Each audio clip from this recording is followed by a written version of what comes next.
Gəlin bugün tibbi bir sirrin pərdə arxasına baxaq. Bu çox təhlükəli, amma bir o qədər də yanlış anlaşılan bir süd vəzi xərçəngi növü haqqındadır. Və bu hekayə bizə göstərir ki, bəzən bir xəstəliyə qoyulan ad onun əsli kimliyini necə gizlədə bilər. Yaxşı, gəlin birbaşa başlayaq. Ekrana diqqətlə baxın.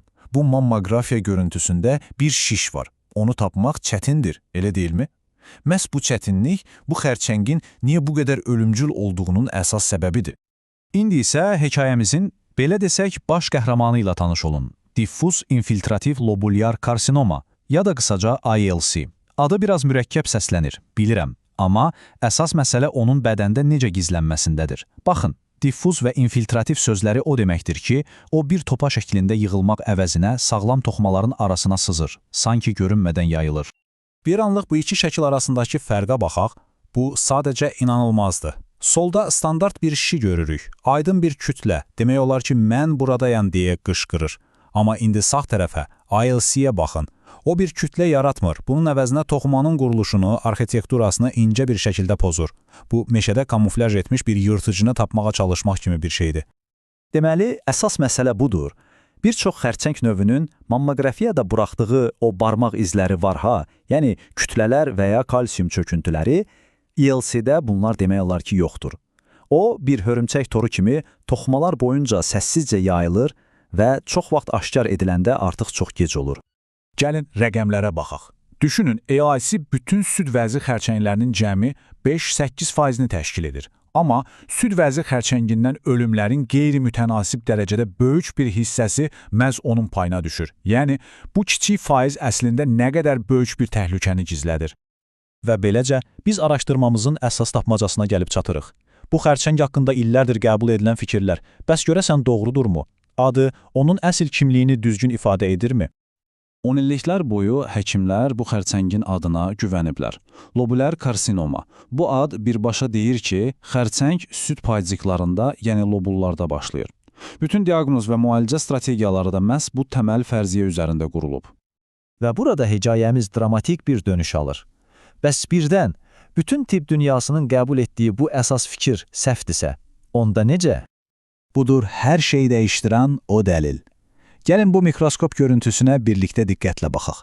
O çəhrayı rəngdəki xərçəng hüceyrələrini görürsünüz. Onlar ortadakı tamamilə sağlam və normal görünən süd paycıqlarını və axacaqlarını sanki kənardan mühasirəyə alıblar.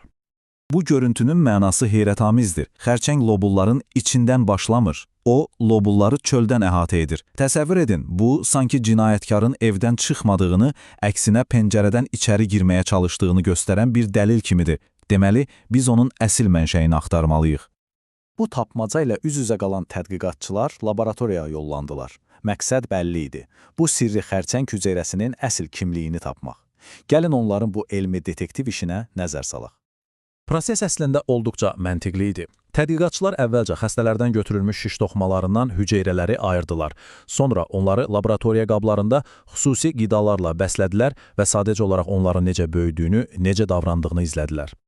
Və budur heyrətamiz nəticə. Təsəvvür edin, bu tək qalmış hüceyrələr heç bir kənar təsir olmadan o qida mühitində öz-özünə kiçik şişlər, yəni mikro şişlər formalaşdırmağa başladılar. Bu, həmin hüceyrələrin tək başına xərçəngi başlatmaq üçün nə qədər güclü olduğunu sübut edirdi. Və beləcə hekayəmizin kulminasiya nöqtəsinə gəlib çatdıq. Bu hüceyrələr əslində nə idi? Və tapılan cavab demək olar ki, hər kəsi şoka saldı. Baxın, bu sirri anlamaq üçün qısaca iki əsas hüceyrə tipini xatırlayaq.